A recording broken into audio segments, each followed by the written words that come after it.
There you are. Welcome back. Welcome back. Good to see you again. Just to see if my mic's working. I hope it is. Okay. It was saying it wasn't working. I never know. But there we go. Welcome back. Welcome back. Good to see you. How are we doing today? We're going to explore a wonderful topic. And it's all about the brain, all about the human brain.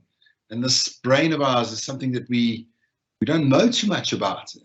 We know a lot about our phones.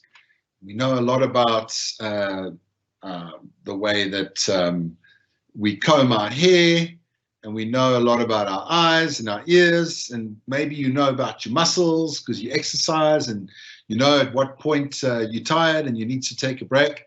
And sometimes you know a lot about your brain because you've got a headache, and then you pop a Panado or an aspirin. But do we know that there are 80 billion neurons in our brain? No, we don't know. We don't feel that. But there are 80 billion neurons, and they're talking to each other all the time. They're connecting and talking to each other like a little electric currents between them, and little spider-webby looking things called synapses between these neurons that connect. So in order to really understand how the brain works, we need to use our brain in order to be here now in this session. So it's quite an interesting session.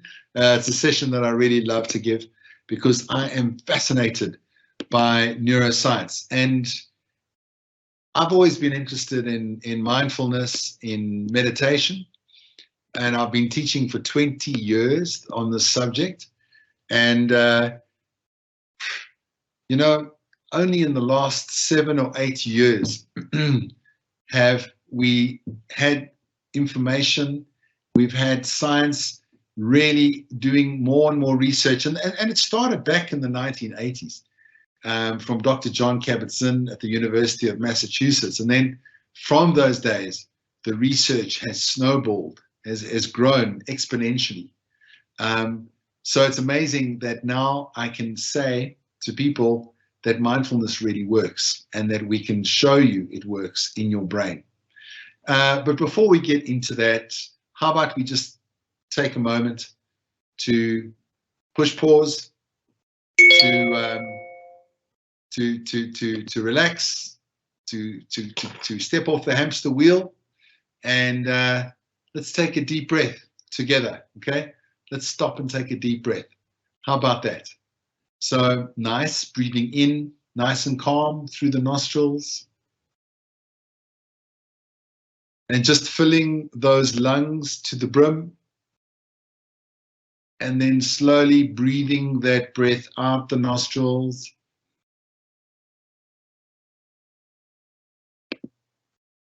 And this really calms the nervous system. Breathing in again, nice and slowly through the nose, filling the lungs. And just resting there for a moment, feeling the fullness of life and of breath. And then slowly exhaling it out the nostrils.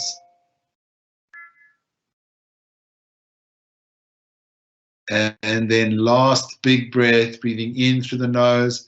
See the breath as medicine, as what your body is really needing. That breath is sustenance, breath is life. Opening the mouth and gently sigh that breath out. Fantastic. Just taking a moment and feeling how fit is my brain? What a strange question to ask. Do I have brain fitness? Have I ever thought about that before? How fit is my brain? And do I exercise my brain?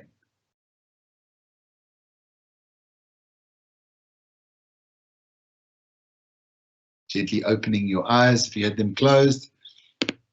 What a crazy, crazy question. Do you exercise your brain? And if you do exercise your brain and you have a formal thing that you do for your brain, I'd love to know.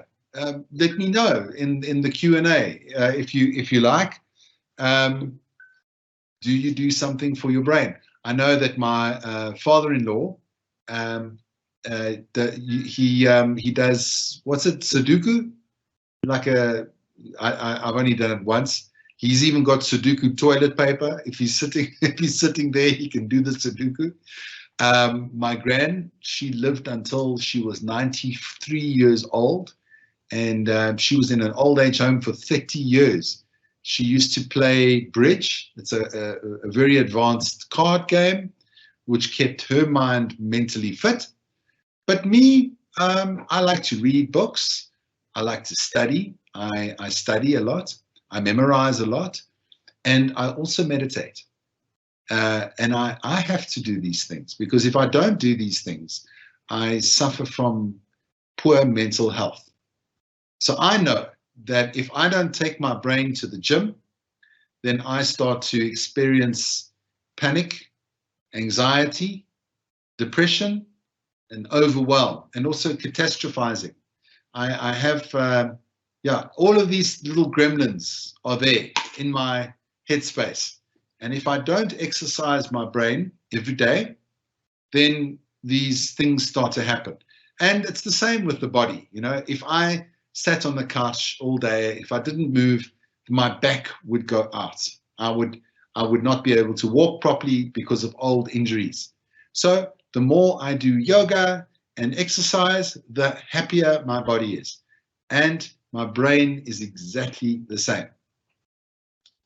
If I don't brush my teeth in the morning, then nobody wants to talk to me. And if I don't brush my teeth for 4 days or 5 days, then I have to sleep in a different bedroom, okay? Because you know, your breath will stink, and your teeth will feel terrible, and eventually your teeth will fall out. So we know, brush your teeth every day. You brushed your teeth, right? You brushed your teeth. That's good. So what did we do for our brain? Well, if you don't know what you're doing for your brain, this might be a cause for concern. But have no fear. We now know, and knowledge is power. Knowledge is information, and knowledge is power. I bought this gadget. It's quite an amazing gadget, as you can see. It's called the Muse. See there, the Muse. And it is a brain sensor. So I can put it on my head like this, and it fits behind my ear. And there's a little button. You see, there's a little button that you turn on. There it is, the on button. And I push it on, and it's now synchronizing with my brain. It's calibrating with my brain and on my phone. Okay, so when I link it to the app and I push begin, it calibrates, and I've got to make sure that it fits nice against my forehead. And then it says to me, brain calibration complete. Then when that happens, the app plays the sound of rain, and there's a picture of rain falling on the leaf. And it says to me, Mark, now you must focus your mind just on your breathing and think of nothing else. So I try, but you know, that's quite hard. That's very hard. I try very hard to focus my mind on my breath and nothing else. And what happens is, when my mind is focused, the sound of the rain goes down, and it's very quiet. And in that quietness, there's a little bird sound, tweet, tweet, tweet, tweet. And that means I am 100% focused on my breathing. This can tell me. And then my mind gets distracted, and all of a sudden, there's the sound of the rain again. It's really quite phenomenal. So when we have wellness days, we have competitions between colleagues in the workspace. Everybody tries to outfocus everybody else. And it's amazing how some people's minds have no ability to stay focused. They're wandering all the time. And other people can focus really, really well. And then you talk to those people and they say, I read books a lot. You know, books can help us. And or they might say, I meditate every day. Then you can see that they have a mentally fit brain, a mentally fit brain.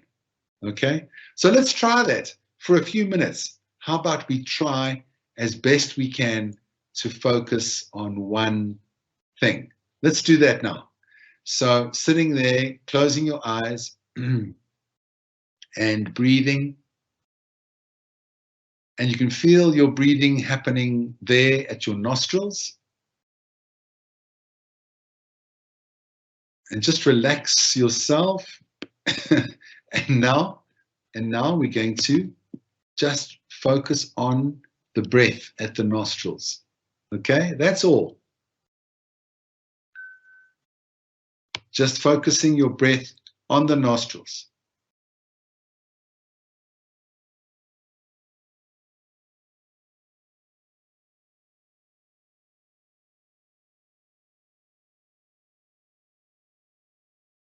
Keeping your mind there and nothing else.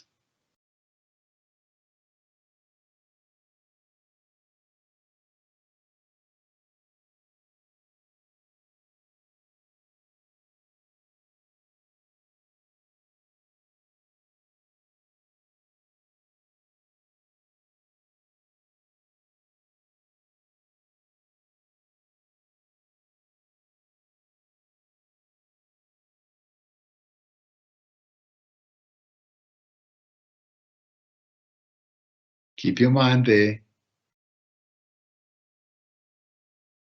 If the mind is wandering, then gently bring it back to your breathing.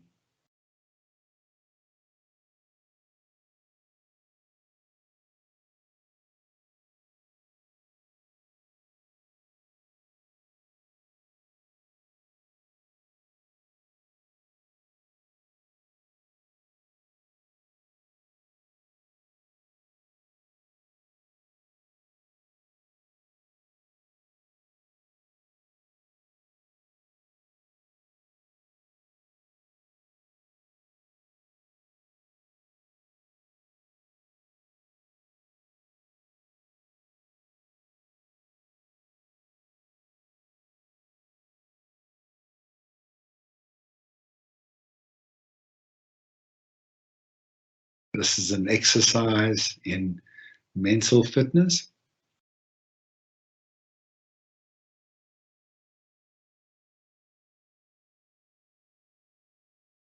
And we're going to end that exercise with a lovely deep breath in. And then breathing it out. So how did that go? Were you able to focus your mind 100% on your breath?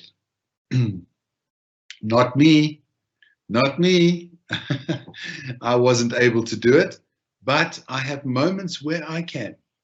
And the more that I do this exercise, and at least 5 minutes a day, if you can, between 10 and 20 a day, you will develop more ability to focus and your brain will become more mentally fit. And this is why I believe that mental health is something we train in, all right? If we want to keep mentally healthy and happy, we train in mental health, okay? And I know it's a new idea for a lot of people, but actually this idea has been around now for the last 8 years. I'm going to take you through some slides just to take you through what this looks like. In fact, I believe that the technology will come where the technology will happen for us where we might have a hat. So you can imagine you go to a restaurant, you're single and you meet someone on, what's this app, Tinder, or I don't know, one of these apps, and you go to the restaurant and you have this special cap.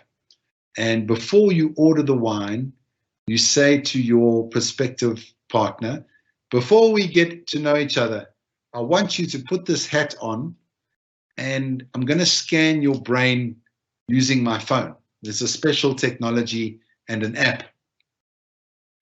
And it scans that person's brain, and they look very handsome or they look very beautiful. And that's partly a concern for you, but not the main concern. And on your phone, there is, the app is saying, warning, warning, warning. This person's brain is mentally obese. They are unfit. Do not order the wine. Leave the restaurant. Okay, it's an over dramatization. But the other person might say, what is the problem? And you say, look, I'm very sorry, but your prefrontal cortex is very weak. It's not developed at all, which means that you have problems making decisions. Your focus is not there. You're going to have problems with task flexibility and tiredness. So this is a problem for me. Also, your parietal region, which is at the top of your head, is also underdeveloped, which means that your ability to empathize and put yourself in the shoes of other people is also suffering. Never mind your insular to temporal pole, which is on the side of your head, which is showing me that that is also underdeveloped, which shows that your loving kindness is on a low scale. Your emotional intelligence is very, very low. I mean, I know it sounds like science fiction, but it's not. Neuroscientists can scan our brain, and they can tell if we are kind, if we are focused, and if we are able to empathize. And these are incredible skills in life and business. And I would wonder one day, if you went for a job interview and they said, I don't need to see your CV, just put this thing on your head and we'll get all the information that we need from your brain. Wouldn't that be something? Some people are going, yes, that would be amazing. And other people are going, that would be horrific. So I love this image of the brain, neuroplasticity. And for me, this is really what the brain, what's going on. I know a lot of people, we think of it as a gray, spongy matter. But here you have a dynamic grid of electricity and connection and communication happening all the time. As I talk to you, your brain is going and connecting. And okay, it's maybe not making that funny sound that I just made, but it's connecting and it's doing all these amazing things and all the places to make you process what's happening in your reality. Now, if we practice something every day, like being mindful, then we grow our prefrontal cortex, we grow our parietal region, and we also grow the TPJ, or temporal to parietal junction. And neuroscientists can tell us. This one, her name is Sarah Lazar. She is a neuroscientist at Harvard University.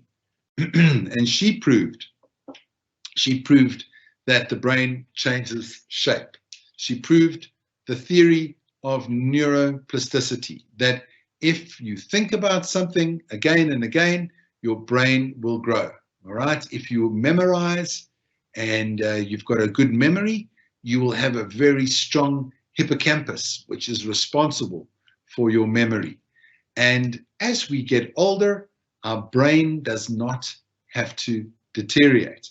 As we know, a lot of people, when they get older, they suffer from Alzheimer's and dementia. This can be avoided if we keep our brains fit.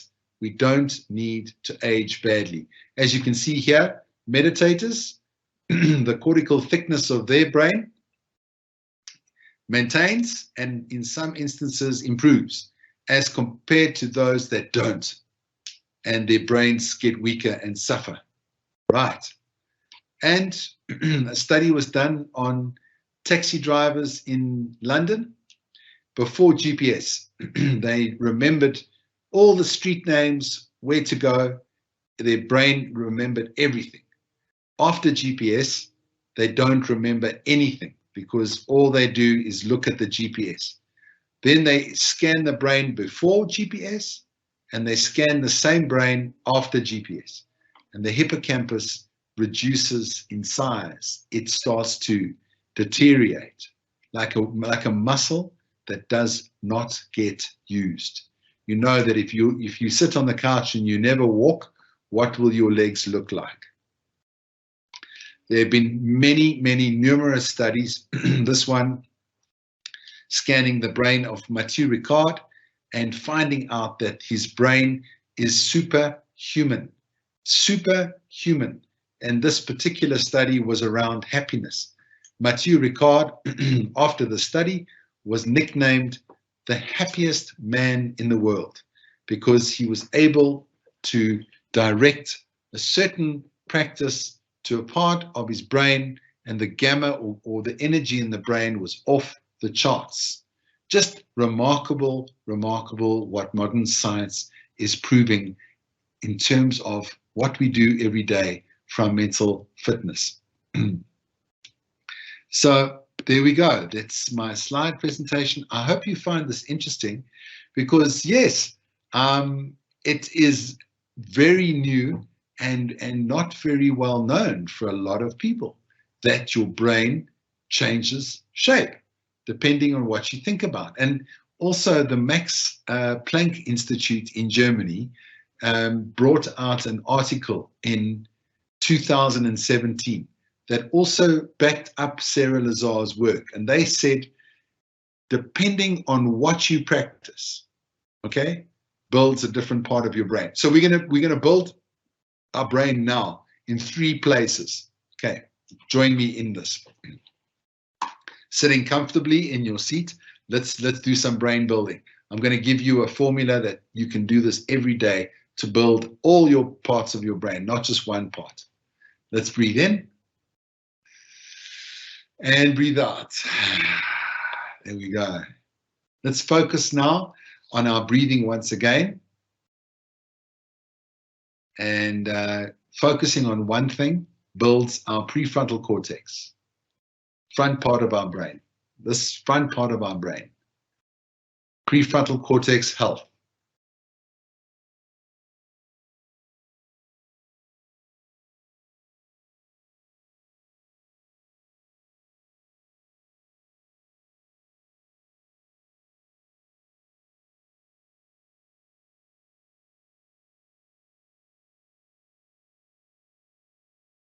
Keeping your mind there, your mind will wander, you bring it back. Every time you bring it back, this is how you build the brain.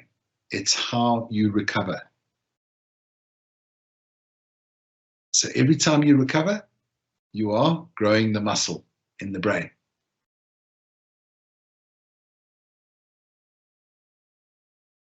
This is brain building.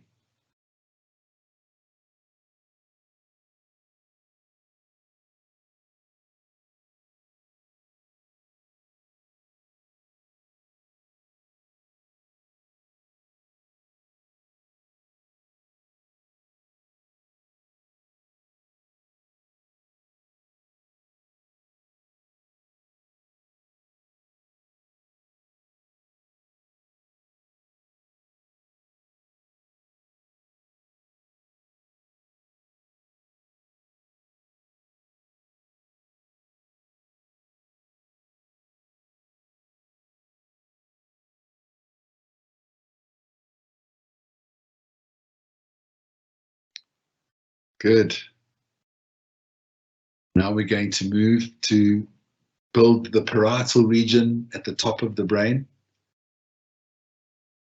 So think now of someone that you love very much and imagine where they are and what they're doing and how they might be feeling today. So this is a practice in empathy. As we do this, we exchange ourselves with them. And when we do this, we're building empathy in our brain. We are literally building the muscle of empathy so we can feel more empathic going forward.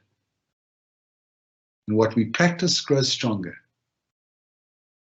So if we want to be more focused, we focus. If we want to build more empathy, we empathize. Think of that friend of yours, the loved one, and imagine how they feel, what they may be thinking. I know you don't know, but it's just imagination, and that's okay.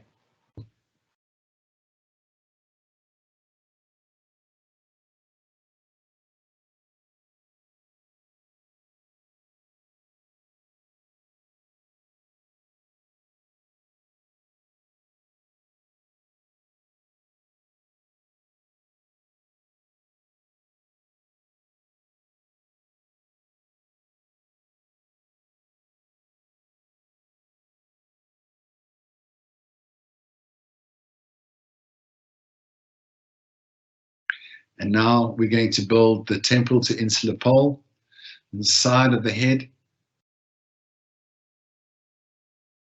And we're going to feel that in some way we can send them loving kindness. And thinking of your friend or your family member today, we can recite these words to them. May you be happy. We can imagine them being happy.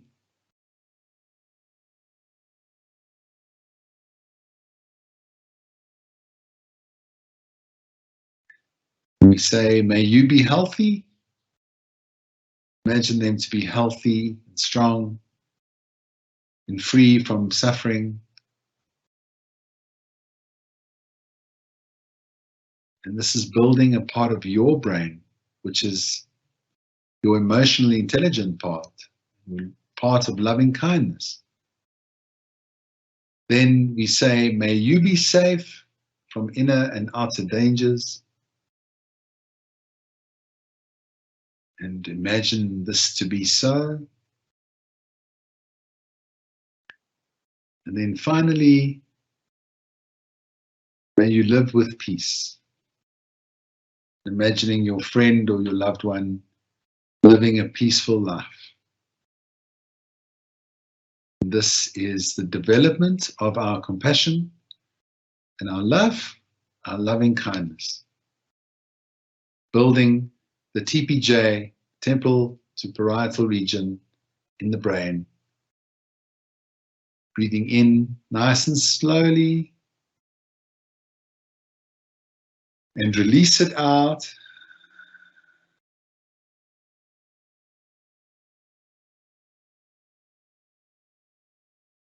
And smile as you open your eyes.